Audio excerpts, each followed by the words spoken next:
평안하십니까? 새롭게 하소서의 최일도입니다. 안녕하세요. 오미입니다. 네, 힘들 때마다 어려울 때마다 한숨과 눈물 대신에 터져나오는 그런 고백처럼 나오는 찬양이 있고 기도가 있거든요.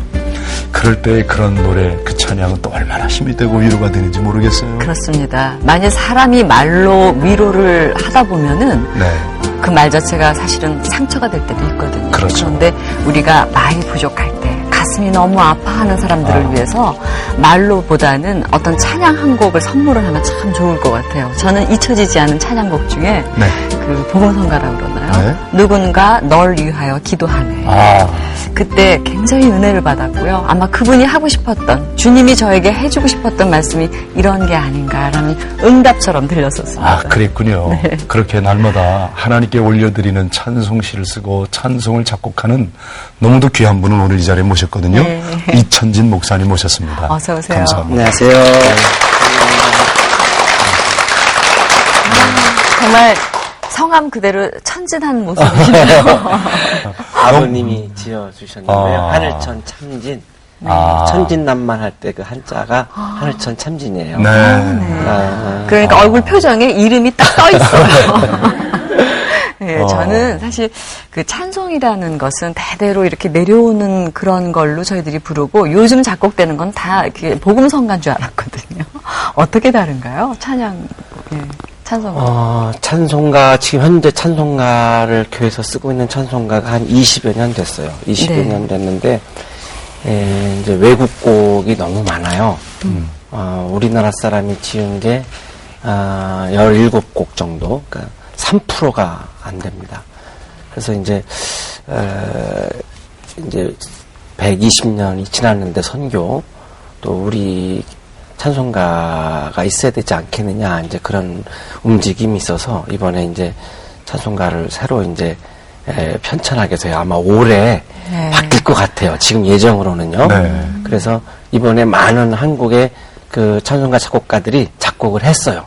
그래서 새롭게 찬송가를 넣기 위해서. 그래서 이번에 이제 아마 100곡이 넘을 것 같아요. 한국 사람께 제일 많이 수록이 된다고 한다면. 그래서. 그러니까 찬송가 개정판이 새로 나올 예정이죠. 네, 그렇습니다. 우리 한국인이 직접 작곡한 곡이 약 100곡 정도씩 된단 말이죠. 현재 17곡. 반가운 이야기입니다. 그렇죠. 거기에 목사님 곡도. 제 곡이 2곡이 확정이 됐는데, 저는 그 작곡하는 사람들이 뭐 화성학, 대입법, 안 배우면 그 작곡을 못 한다고 그래요. 근데 저는 사실 못 배웠어요. 못 배웠는데 그냥 이렇게 하나님이 주셔서 하나님 주신 영감들. 정말 하나님이 주시는 거로 하는 건데 2001년도에 찬송가 공회에서 찬송가를 이제 바꾸기 위해서 이제 응모를 받았는데 600곡이 들어왔어요. 그 중에 13곡을 선발했어요. 근데 이제 그 13곡 중에 이제 제 곡이 한 곡, 하나님의 말씀은이라는 곡이 이제 들어가게 됐어요. 곡이 워낙 좋아서 아마 들어간 것 같은데. 곡도 물론 중요하지만요. 사실은 우리가 노랫말이 우리의 정서에 맞는, 그리고 어쩌면 이게 내 심정 같을까, 이럴 때 우리가 공감을 하고 위로가 되는데. 모든 국민들이 다 함께 애송하는 찬송가가 되었으면 좋겠네요. 사실 그런 그 좋은 노랫말 또 곡을 골라내기까지는 우리가 그냥 악보로 보고 하는 게 아니지 않습니까? 세상의 가요도, 가요도 굉장히 심혈을 기울이는데 하물며 하나님을 찬양하는 곡이겠습니까? 그러다 보니까 굉장히 많은 언어가 이 안에서 있어야만 걸러낼 것 같아요. 그렇죠. 목사님도 사연이 많으시죠?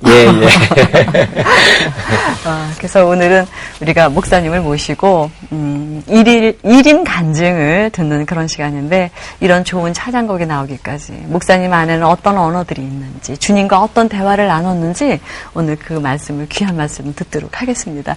자, 준비되셨나요? 그럼 박수로.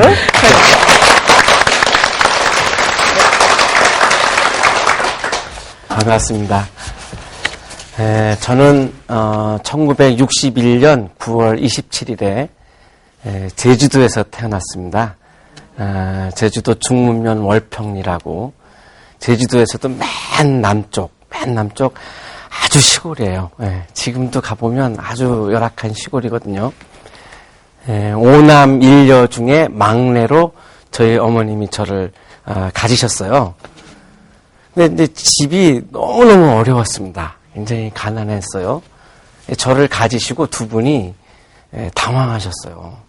얘가 나오면 뭐 먹이고 살리나 당황을 하신 거예요. 두 분이 막 고민을 보니까 계획이 없었던 것 같아요. 저를 이제 가지려고 계획한 게 아니고 두 분이 실수로 아마 저를 가지신 것 같아요. 당황이 되니까 이제 고민하시다가 아기를 지우자. 이제.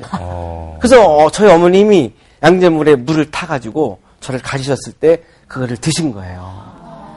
그러니까 엄마 뱃속에서 제가 이렇게 있는데 피할 데가 없잖아요. 양잿물이 들어오면 그죠? 뭐 먹어야지 어떡 하겠습니까? 먹은 거죠, 뭐. 먹은 거예요. 저는 사실 그때 이미 사실 죽었어요. 저는 이미 죽은 목숨인데 그런데 10개월 만에 살아나왔어요. 살아나왔는데 몸에 아무런 하자가 없어요. 너무너무 건강하고요. 저희 지금까지 뭐 감기 외에는 병원에 가본 적이 없거든요. 한 번도 병원에 가본 적이 없고요. 또 굉장히 잘생겼고요. 동의가 안 되시죠? 왜냐면 그 어릴 때는 제 모습이 이렇지 않았습니다. 굉장히 이뻤다 그래요. 지금 세파이 많이 찌들이다 보니까 이렇게 됐지만 정말로 뭐 건강하게 예쁘게 나왔어요. 생명은 그 하나님의 거가 틀림이 없는 것 같아요. 그렇지 않고서 양잿물을 먹었는데 어떻게 살아나왔겠어요. 저는 그때 이미 죽었는데 하나님이 뭔가 저를 쓰시려고 저를 살리셨다라고 생각을 하게 됐어요. 그래서 이렇게 목숨이 이렇게 두렵지가 않아요.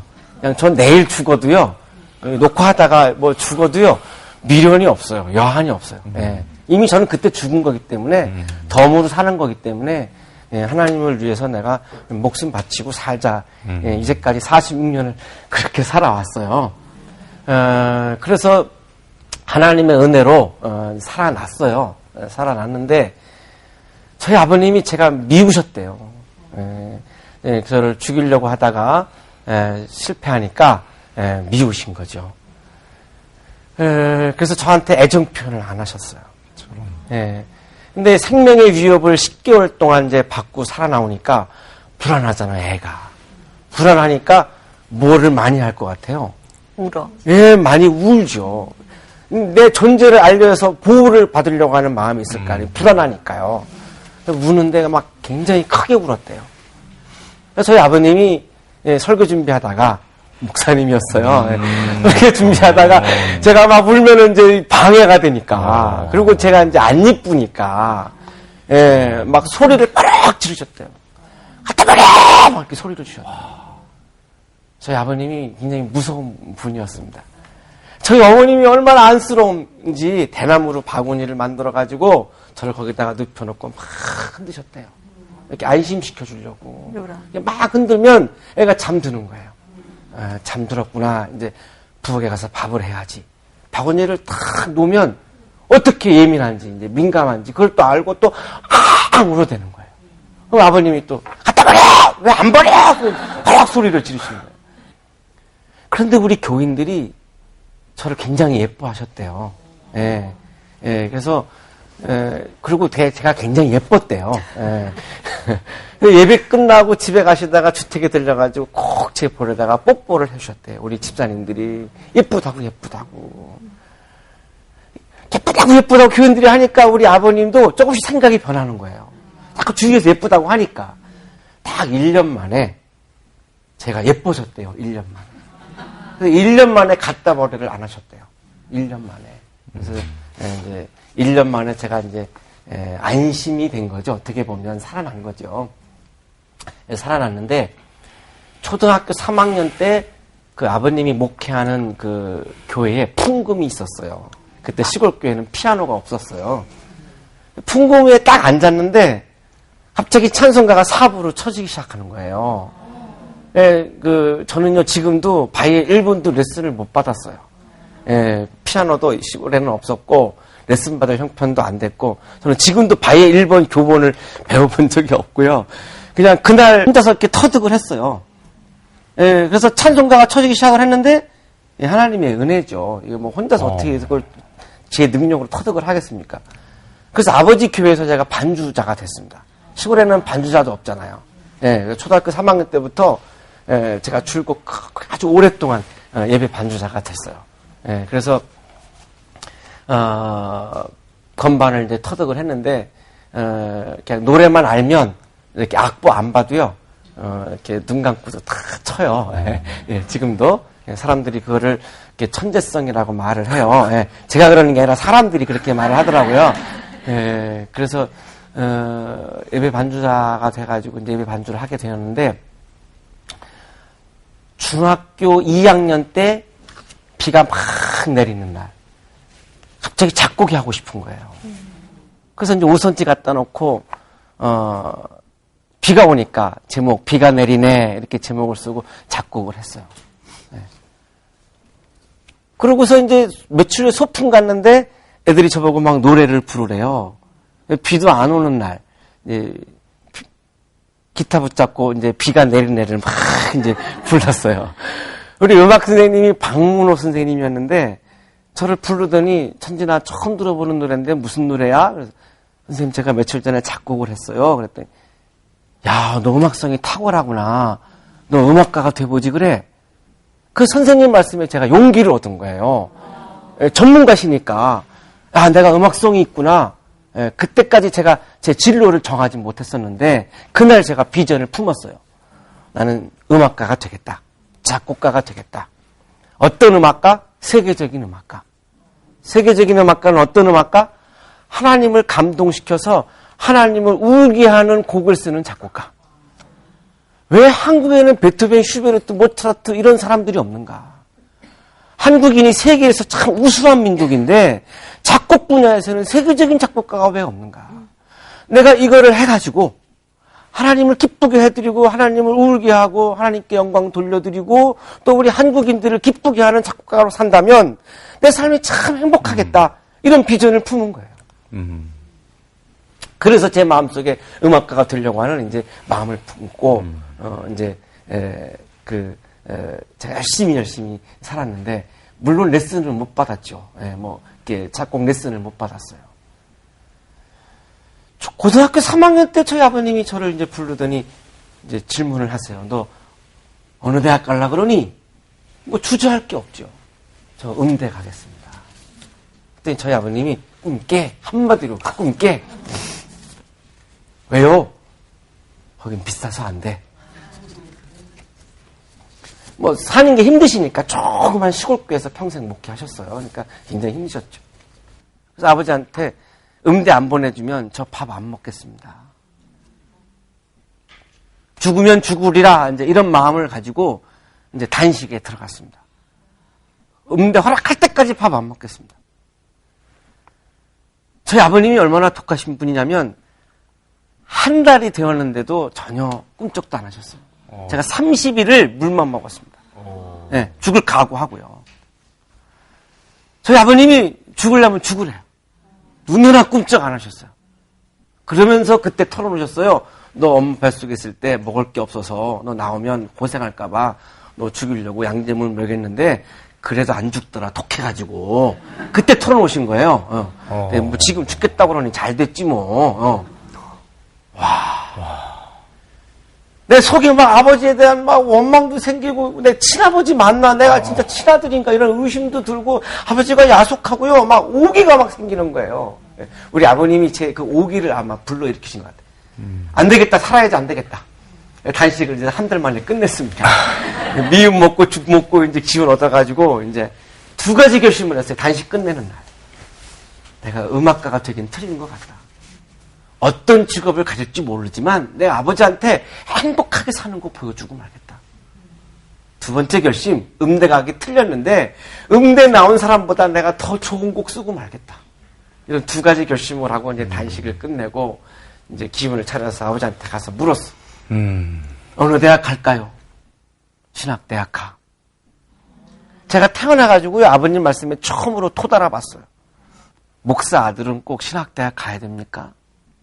아니, 그 왜 신학대학 가라고 그랬어요? 회가 제일 싸. 네, 감리고 신학대학교를 입학을 했어요. 등록금이 나왔는데요. 40만 원. 진짜 싸요. 아버지 등록금 40만 원 나왔어요. 야, 20살 이상은 어른이야. 어른이란 자기 인생을 스스로 책임질 줄 알아야지. 아니, 어차피 등록금 안 주실 거면 그냥 음덕하게 내버려 두시지. 주실 것도 아니면서. 학비는 교회에서 성가대 지휘에서 벌고, 식비는 닥치는 대로 그냥 아무거나 다 해가지고 이제 3만 원을 모아가지고 식비를 내는 거예요. 3만 원이 주머니에 없을 때가 있습니다. 못 모았을 때. 그때 식당 가서 밥 먹으려면요, 양심이 막 걸려요. 나 때문에 다른 사람이 피해를 보잖아요. 밥을 못 먹겠어요. 식사 시간 되면 조용히 나가서 서대문 일대를 방황을 했어요. 식사 시간 끝나면 조용히 지하 2층에 있는 식당에 가가지고 찬밥 남아있으면 김치고추장 비벼서 먹고, 찬밥도 안 남아있는 날이 있어요. 다 먹어가지고. 그날을 너무 야속해요. 조금이라도 좀 남겨놓지. 그런 날은 물로 배 채웠습니다. 예, 배고플 때요, 물 먹으면은 허기가 좀 면해져요. 그렇게 4년을 살았습니다. 예수님 절 사랑 안 해주셨으면은 전 못 살았어요, 그죠? 옛날 생각하니까 막 눈물이 나오려고 그래서 약간 좀 쉬어야 될 것 같아요. 제가요, 초등학교 3학년 때 처음으로 터득한 찬송가가 예수 사랑하심은 찬송가였거든요. 제가 바이엘 1번도 레슨을 못 받은 사람이지만 예수 사랑하심을 한번 같이 좀 불러보면 좋겠습니다.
신학대학을 다니면서 이렇게 배고픈 것도 힘들었지만 더 힘든 거는 비전이 깨진 거였습니다. 신학대학 갔더니 이제 다 무슨 신학 강의만 배우잖아요. 근데 제가 목사할 사람이 아니잖아요. 나는 음악가가 되려고 하는 사람이고, 목사는 죽어도 하기 싫었습니다. 님 목회하는 거를 제가 봤는데 하고 싶겠습니까? 아니, 좀 가난하지만 않더라도 해볼만 한데 너무 가난하고 스트레스 많고 가족들 전혀 안 돌보시고 뭐 외식 한 번 나가는 적 없고 저 한 번 안아준 적 없고 그렇게 살고 싶지 않았어요. 그런데 내가 목회를 하고 싶겠습니까? 목사 안 할 사람이 신학대학 다니려니까 그게 더 힘들었습니다. 예, 고3 때만 하더라도 아주 예뻤어요. 비전이 있으니까 마음속에 비전이 깨지고 나니까요 막 이 얼굴이 다 망가집니다. 그렇게 막 흉측하게 변할 수가 없어요. 사람이 가슴속에 비전이 없으면 그렇게 망가질 수가 없어요. 강의 시간에 수업 안 들어가고 바깥에 나가서 기타 치면서 막 혼자 노래 부르고 샤르트를 하는 사람이 노 엑스트 인생은 출구가 없어 이러면서 이빨은 왜 닦고 그런 얘기 하잖아요. 난 그게 공감이 가는 게요. 아침에 일어나서 세수하기가 싫어요. 세수해서 뭐예요? 꿈이 없는데. 인생에 의미가 없는데. 세수도 안 하고요.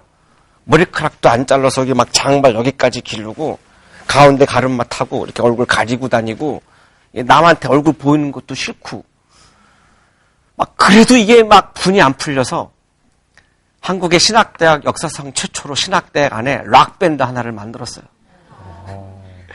학교 예배당에서 성가 연주 안 하고 시끄러운 막 팝송 연주했어요. 목사 안 하겠다라고 하는 거를 보여주는 것도 있고 반항하는 것도 있고 막 이러는 거죠. 막 이 장발 이렇게 막 머리카락 막 흔들면서 막 팝송 연주하고 아마 그런 거 안 했으면 저 그때 아마 자살했을 것 같아요. 너무 힘들어서 그걸로 좀 푼 것 같아요. 24살에 감리교 신학대학을 졸업을 했는데 저는 이거를 하나님의 가능성, 삶의 가능성이라고 제가 부르는데 50명 동기 중에 1호로 저를 시골로 목회를 내보냈어요. 하나님. 목회 죽어도 안 하겠다는 사람을 그래서 농촌 목회 장려상도 받았어요. 제가 1호로 나갔기 때문에 충청남도 성안에 있는 영광교회라고 하는 교회였는데요. 갔더니 예배당 건물이 없어요. 불 나가지고 예배당 건물이 탄 교회예요. 마당에서 야외 예배를 드리는 거예요. 매주. 비 오면 우산 쓰고 예배 드리고. 어떻게 그게 예배가 되겠어요? 그래서 1년 만에 예배당을 25평짜리 예배당을 지었어요. 지금 제가 얼마 전에 살짝 가봤더니 어머님 산소 갔다가 오다가 들렸더니 그 예배당이 지금도 그 예배당 본당이에요. 아직도. 84년도에 지었는데요. 26살 때 제가 목사 안수를 받았어요. 좀 일찍 받았어요. 네. 근데 영장이 날라왔어요. 네. 그래서 이제 입대를 해가지고 86년 4월 19일 날 입대해가지고 군성교를 제가 5년을 했습니다. 5년을. 그리고 이제 전역을 해가지고 부천제일교회 가가지고 이제 청소년 담당 목사를 하다가 동대문 감리교회 가서 이제 교육 목사 하다가 94년도에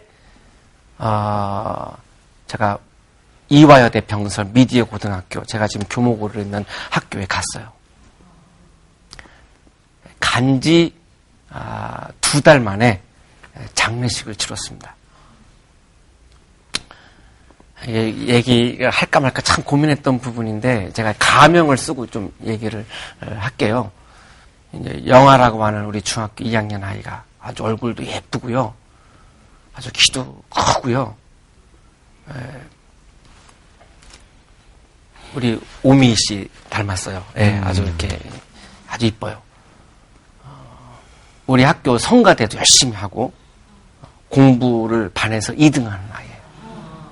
아주 밝고 너무너무 예뻐. 저도 아주 예뻐했어요. 그 아이예요. 이 아이가 엄마가 아빠가 있는데 그 시간에 스스로 목숨을 끊었어요. 그 장면은 제가 얘기 안 할래요. 너무 마음이 아파서요. 병원에 갔더니 이미 이제 목숨이 끊어졌고 많이 이렇게 몸이 많이 이렇게 부서졌습니다. 그 부모님이 교회를 안 다니는 분들인데 저한테 이제 당황되니까 어떡할 줄을 몰라가지고 장례식을 이제 부탁을 해서 장례식을 하는데 눈물이 나와서 예문을 못 읽겠어요. 뭐 기도를 못 하겠어요.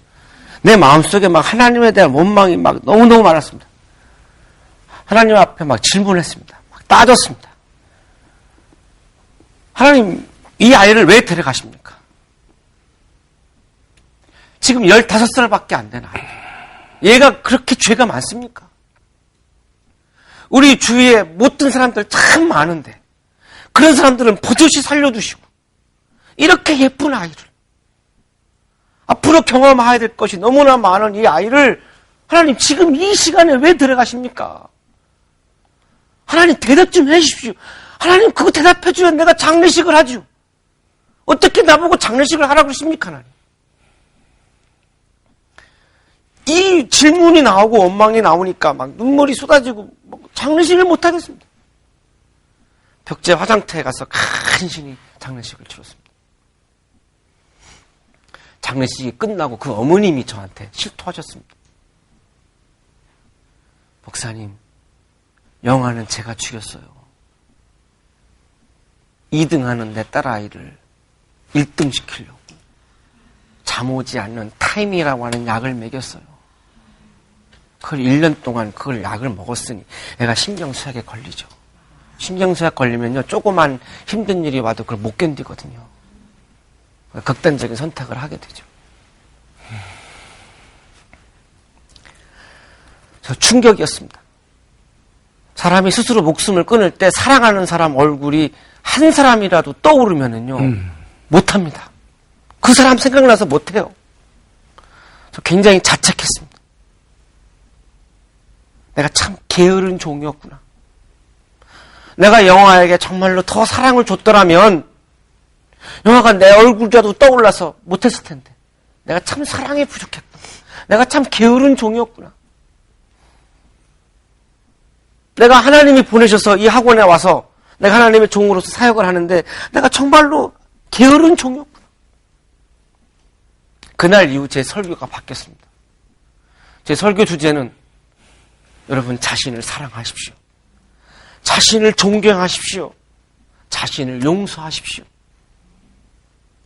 예수님은, 하나님은 하나밖에 없는 아들을 날 사랑해서 내주셨는데 예수님은 조건 없이 내 죄를 다 용서해 주셔서 십자가에 달리시기까지 하셨는데 여러분 뭐가 그렇게 잘나서 자기를 용서하지 못합니까? 왜 자기를 미워합니까? 하나님은 여러분을 얼마나 이뻐하시는데 아들까지 줄 정도로 이뻐하시는데 여러분이 자신을 미워할 때 하나님 마음이 얼마나 아프겠습니까? 자신을 축하하십시오. 자신을 대우하십시오. 제 설교 주제는 이렇게 바뀌었습니다. 그리고 나서 세례운동을 시작했습니다. 아이들이 내가 하나님의 자녀야라고 하는 마음을 가지면 어쨌든 다른 건 몰라도 졸업할 때까지 극단적인 선택은 하지 못하겠지. 세례운동을 하기 시작했습니다. 제가 간 첫 해에 50명 세례 받았어요. 세례운동을 하면서 금호제일교회 장광명 감독님의 도움을 받고 우리 전 교사 선생님들에게 부탁을 해서 온 교사가 다 아이들에게 권면하고 협조를 받아서 세례운동을 했는데 3년 만에 600명으로 늘었습니다. 우리 지금 전교생이 820명이에요. 그 중에 지금 94%가 세례인입니다. 세례운동을 펼친 끝에. 지금은 아이들이 너무너무 밝고요. 우리 아이들 이렇게 광경이 이렇게 스크린에 못 나가는 게 좀 안타까운데 너무너무 밝고요. 아주 열심히고 아주 너무너무 예뻐요. 세례운동이 영향이 굉장히 컸다라고 저는 그렇게 지금 생각을 하고 있어요. 첫 번째 장학회의를 들어갔다가 제가 울고 나왔어요.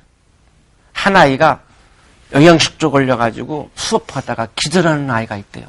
조사를 해봤어요. 그 아이가 왜 그런가. 아빠가 술만 먹고 들으면 집에 와가지고 엄마를 패는 거예요.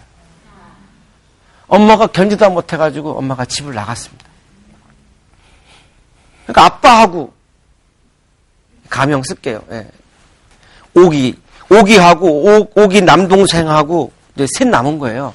그러니까 오기가 아빠하고 남 하는 거예요. 살림도 지가 다 하고.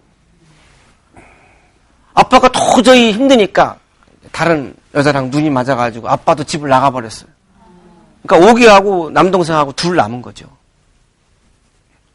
요새는요, 애들이 집을 나가는 게 아니라 어른들이 집을 나가요. 요새 우리 애들한테 내가 좀 농담 반 진담 반으로 강조를 많이 해요. 부모님한테 잘하라고. 부모님 언제 나갈지 모른다고. 참 황당하지 않습니까?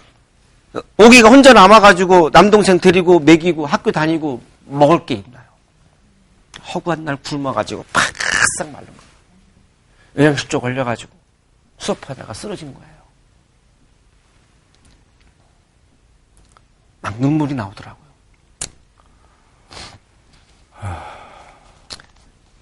제가 막 있다 온 동대문교회 장기천 감독님이라고 제가 이제 담임 목사님을 모셨던 어른이잖아요. 부목사는 담임 목사님 굉장히 어려워해요. 그 앞에서 고개도 잘 못 들어요. 전화했어요. 감독님 좀 도와주세요. 감독님이 마음이 열어주셔가지고 졸업할 때까지 등록금 해주겠다고. 그래서 5개 등록금이 이제 마련이 된 거죠. 그 5기가 3학년 1학기 마치는 방학하는 날 교목실은 문을 열고 막 들어와서 목사님 그러더니 와가지고 막 저를 껴안고 막 울어요. 제가 당황했어요. 얘가 나를 좋아하는 건 알고 있었지만 이렇게 노골적으로 표현하면 어떡하나. 상처 안 받게 잘 좀 이렇게 다스려 줘야 되는데 제가 그런 테크닉이 좀 부족해서 뭐 어떡하나 당황하고 있는데 목사님 저 취업됐어요. 야, 오기야 축하해. 너 어디 됐니? 신도리코요. 복사하기 만드는데 네. 저 이제 장학금 안 받을래요. 내가 벌잖아요. 내가 벌어서 내 동생 공부시킬 수 있으니까요. 나보다 더 어려운 아이 주세요, 목사님. 저 이제 안정되면요. 저 장학금 할 거예요. 얼마나 예뻐요. 저는 이거를 3의 기회라고 부르거든요. 해옥이는 부모님하고 평범하게 살아가는 일의 기회도 실패한 아이고요. 중학교 때 공부 잘한 아이예요. 인문계 고등학교에 가서 대학 가는 2의 기회도 실패한 아이고요. 그렇잖아요. 인생이 끝난 것 같았지만 아니었습니다. 남아있는 게 있었는데 3의 기회가 남아있었어요. 그 3의 기회는 하나님이 주시는 하나님의 기회예요. 실패하니까 하나님이 더 좋은 기회를 주신 거예요. 그래서 그 3의 기회, 하나님의 기회 덕택으로 오기는 신도리코 입사해서 아주 모범 사원으로 행복하게 잘 지금 생활하고 있습니다.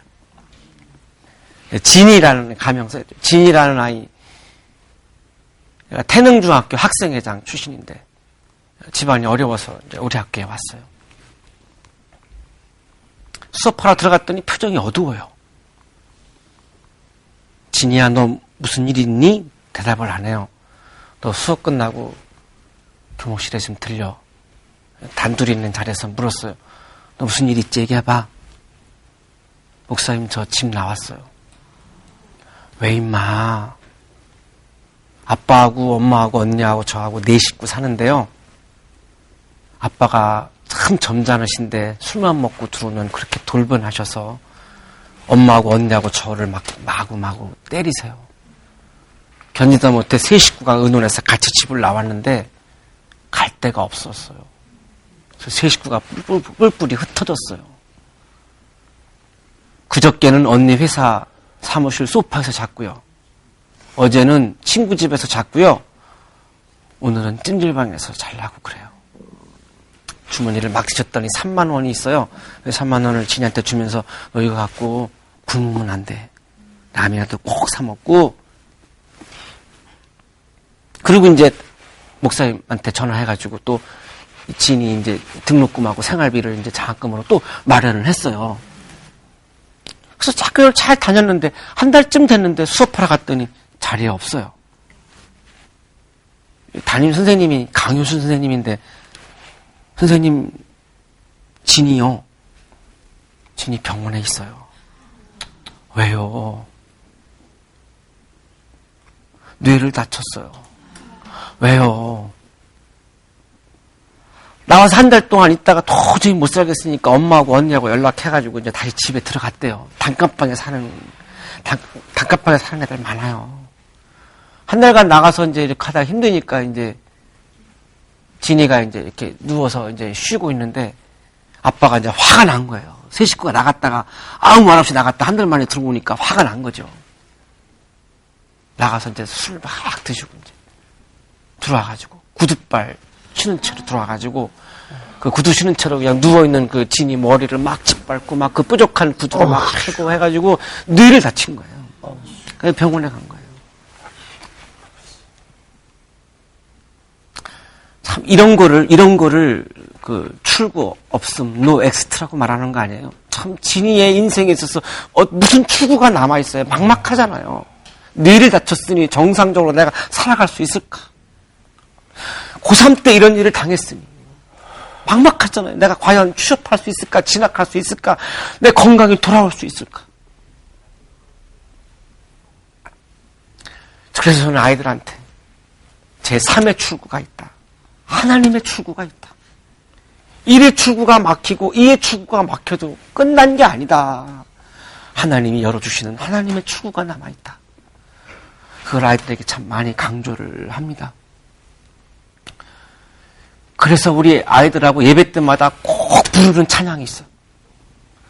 너희는 행복한 사람이야. 너희는 좋은 사람이야. 너희는 하나님의 형상이야. 하나님의 선물이야. 하나님의 자녀야. 이거를 아이들에게 제가 강조하기 위해서 그 찬양을 한 주도 안 펴놓고 막 아이들하고 불러요. 좋은 사람이라는 곡인데요. 그래서 우리 예배 시작할 때, 아예 시작할 때 우리 서로가 서로를 축복하고 서로를 미워하지 말고 서로 저주하지 말고 우리가 서로 축복해서 우리가 하나가 한 몸이 되고 하나님 앞에 예배를 드리자. 그래서 이제 이 좋은 사람이라는 곡을 이렇게 매주 부릅니다. 한번 제가 불러볼까요?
바라보고 있으며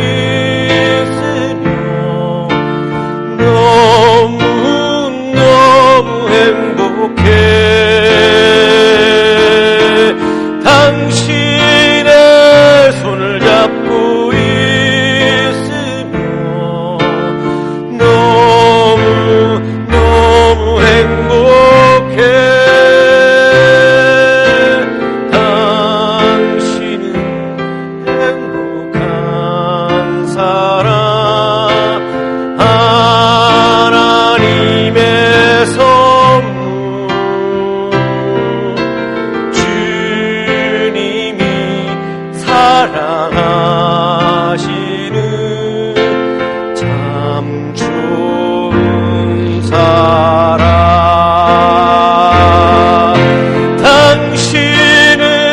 바라보고 있으며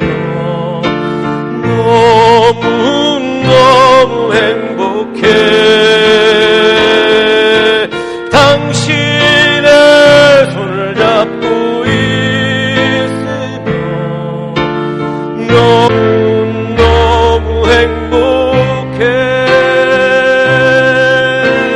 당신은 행복한 사람 하나님의 선물 주님이 사랑하시는 참 좋은 사람 당신은 행복한 사람 참 좋은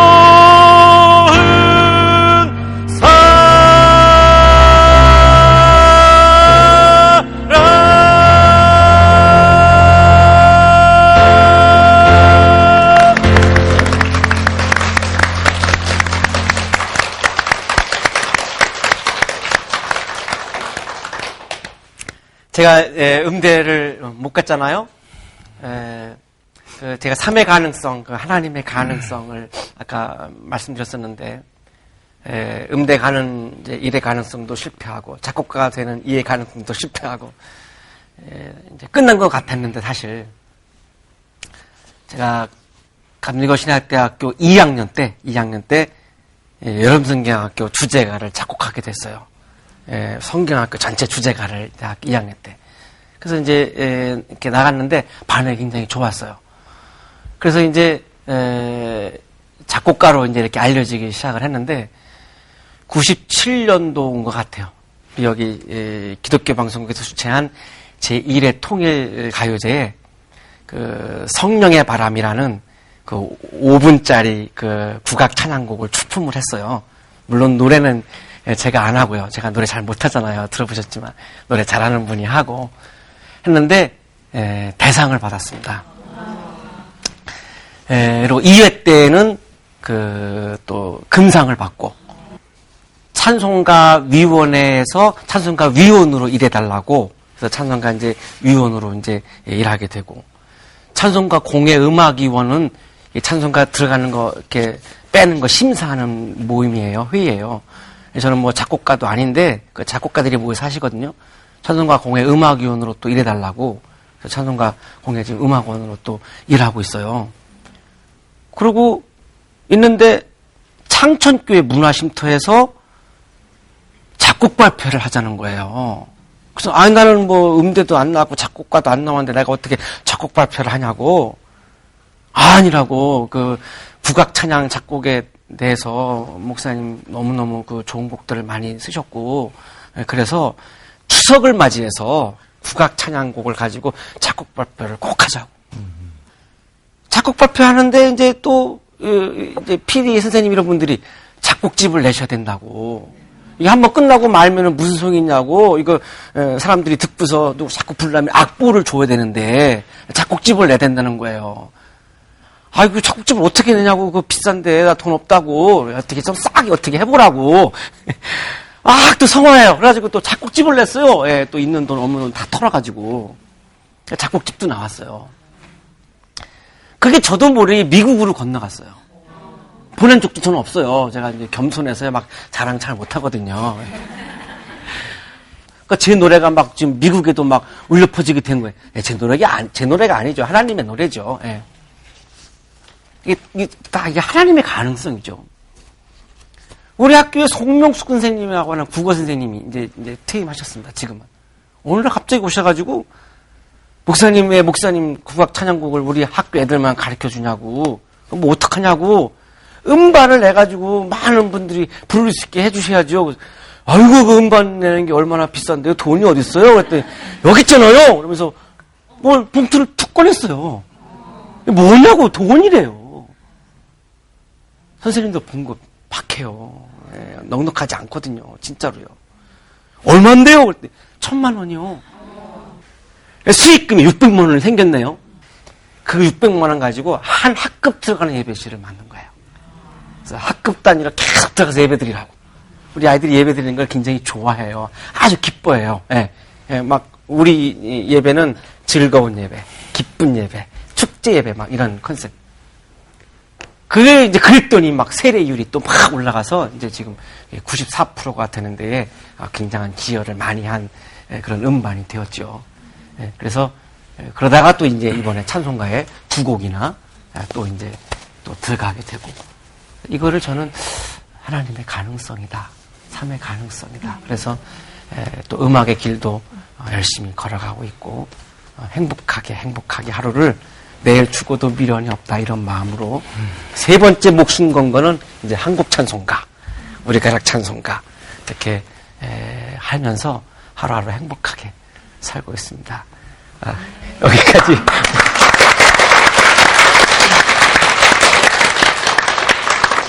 아유, 네, 목사님 잘 들었습니다. 울다 웃다 했습니다. 고맙습니다. 이 세상의 음악 학교에서는 어떤 기술을 가르칠 겁니다. 그 음악을 짓는 기본적인. 그러나 하나님에게 받은 마음들을 그대로 작곡을 하시니까 이렇게 사람 마음을 울리시는 것 같아요. 그걸 세상에서 어디도 가르쳐주지 않거든요. 그게 제 삶의 출구였습니다. 고맙습니다. 오늘 이렇게 찬송 속에 거하시는 하나님을 또 그 찬양을 받으시기에 합당하신 우리의 하나님을 너무도 아름답게 귀하게 간증해 주신 우리 이천재 목사님 정말 대단히 감사합니다. 고맙습니다. 고맙습니다. 네.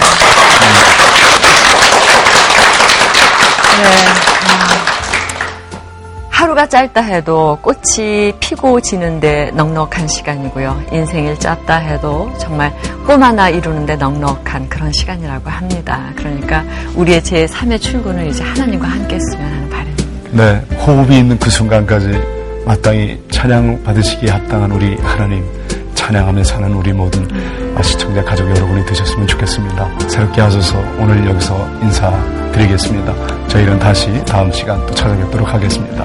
시청자 여러분, 안녕히 계십시오.